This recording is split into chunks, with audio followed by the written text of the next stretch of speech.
Your life is so short, and you are not yet simple, not free from anxieties, nor without suspicion of being hurt by external things, nor kindly disposed towards all, nor do you relent to wisdom in acting justly. For with what are you discontented? With the badness of men? Perhaps you are dissatisfied with that which is assigned to you out of the universe. For the whole earth is a point, and how small a nook in it is your dwelling, and how few are there in it, and what kinds of people are they who will praise you? Then this remains.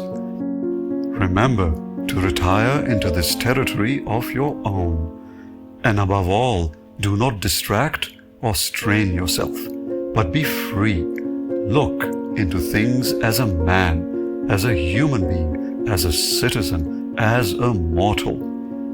Among the things readiest for you to which you shall return are two. One is that things do not touch the soul and remain immovable, but your anxieties come only from the opinion which is within. The other is that all these things shall change and will no longer be, and constantly bear in mind how many of these changes you have already witnessed. The universe is transformation.